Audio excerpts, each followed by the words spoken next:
Judul karya Budar. Bab 11. Penulis Neng. Seorang pria yang tengah tergolek di atas ranjang besarnya tiba-tiba saja terbangun. Tidur nyenyaknya hanya beberapa saat. Beberapa hari terakhir tidurnya tidak seperti biasanya. Ada banyak pikiran berkecamuk dalam dirinya. Napasnya memburu, terengah-engah. Ia melepas selimut yang menutupi tubuhnya. Rasanya begitu sesak. Matanya segera menyipit kala menyadari mentari pagi sudah mengintip malu-malu dari balik tirai yang masih tertutup sempurna. Mengusap wajahnya kasar, pria itu memilih untuk meraih ponselnya. Ada banyak notifikasi pesan dari sang kekasih tercinta. Wajahnya seketika sumringah. Bibirnya tersungging kecil kala membaca deretan pesan yang dikirimkan kekasih tercinta. Masih sepagi ini dan dia sudah mengirimkan banyak kata-kata manis dan lembut untuk menyambut harinya. Sungguh, kekasih impian. Seketika dia melupakan segala mimpi buruk, juga bayang-bayangan menakutkan yang terjadi beberapa hari terakhir. Sayang, sudah bangun? Kepalanya menoleh kala melihat perempuan parubaya memasuki kamarnya. Berjalan dengan anggun sembari meletakkan segelas air putih di atas nakas di sisi ranjang tempat tidurnya. Sudah, Mam, sahutnya. Tangannya mengacak rambutnya yang masih super berantakan. Namun, tak ayal penampilannya sekarang justru menambah ketampanannya saja. Dia memang sempesona itu. Pagi-pagi kamu sudah sumringah sekali. Apa Anissa mengirimkan kata-kata indahnya pagi ini? Perempuan itu terkekeh, sementara kakinya tidak bisa diam begitu saja. Dengan lincah perempuan itu yang biasa dipanggil mama itu membuka tirai hingga sinar matahari pagi menyoroti kamar putranya. Ya Mam, pria itu hanya menggumam sembari menscroll ponselnya. Anissa gadis yang baik dan lembut, berasal dari kalangan yang sama dengan kita. Bahkan dia nyaris sempurna. Awas saja jika kamu berani mengkhianatinya, Bim. Mama memperingati putranya tersebut dengan wajah yang mendadak garang. Tangannya aktif meraih cucian kotor, menyatukannya dalam keranjang cucian.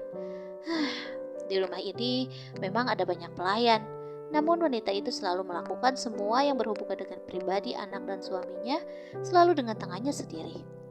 Tunggu, mengkhianati? Apa yang dilakukannya beberapa hari yang lalu adalah sebuah pengkhianatan? Tidak, Bima. Pria itu menolak kenyataan yang sudah terjadi.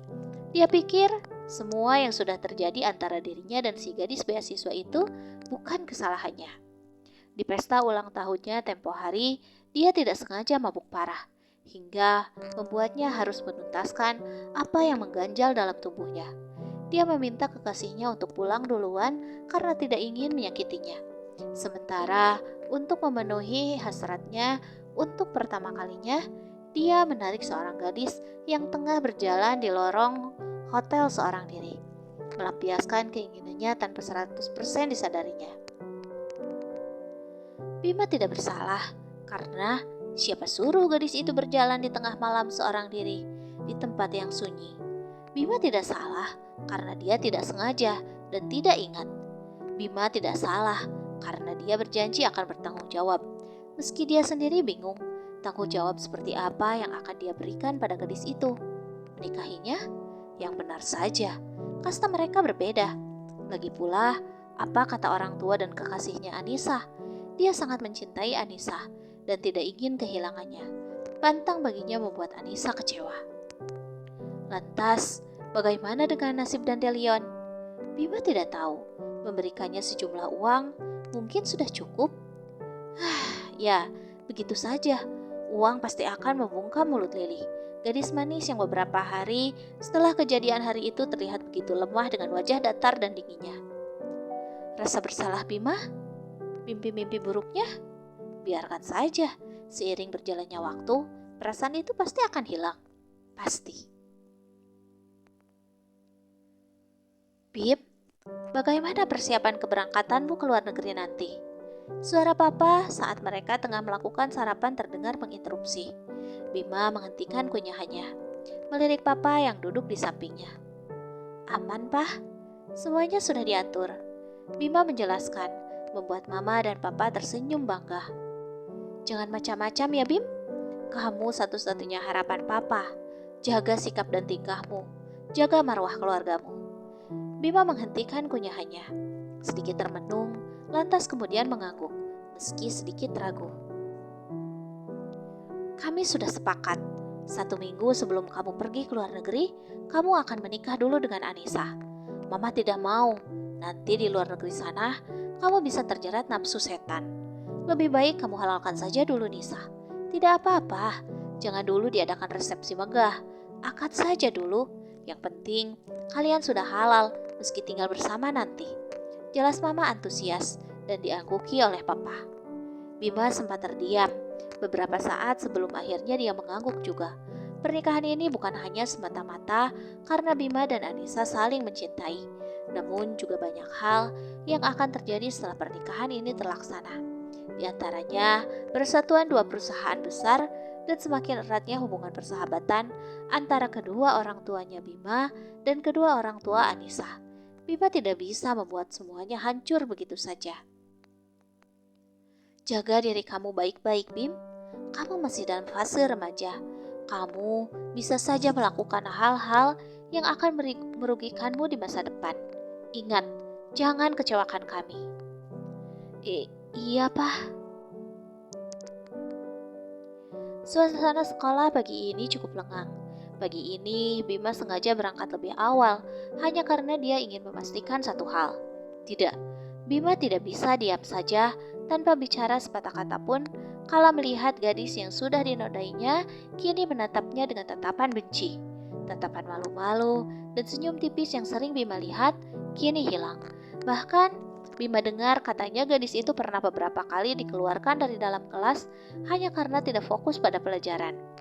Mungkinkah karena hal yang menimpanya hingga gadis beasiswa itu menjadi demikian? Pernah juga Bima mendapat kabar jika Lili beberapa hari tidak masuk sekolah karena sakit. Mungkinkah ini efek dari perbuatannya? Kita harus bicara. Setelah 1 minggu berlalu begitu saja, akhirnya Bima mau menghampiri Lili yang kini tengah berjalan menuju sekolahnya. Sengaja, pagi ini Bima tidak menjemput Anissa dengan alasan kesiangan. Lili terdiam sejenak. Gadis itu menatap Bima, lekat. Sorot matanya syarat akan kebencian yang mendalam. Aku tahu aku salah.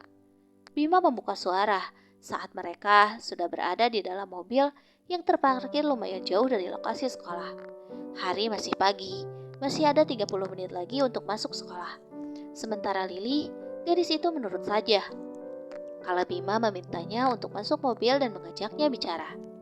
Hening, Lili tidak merespon apapun. Gadis itu hanya terdiam dengan pandangan kosongnya. Aku berjanji akan bertanggung jawab, ucap Bima dengan yakin. Ini adalah bentuk dari tanggung jawabku. Bima menyodorkan sebuah kertas berupa cek yang sudah ditulis nominal sejumlah uang. Lili tersenyum sinis. Tanpa melirik Bima, sudah ia duga. Bagi orang kaya seperti Bima, uang memang menyelesaikan semuanya. Namun, tidak bagi Lili. Gadis itu sudah muak dengan Bima dan status sosialnya. Alih-alih meminta maaf, ucapan Bima malah semakin menyakiti hati Lili. Ambil ini. Dan tolong, jangan pernah katakan apapun pada siapapun, terutama Anissa. Merasa terancam, Bima sudah mewanti-wanti terlebih dahulu. Aku tidak sengaja waktu itu.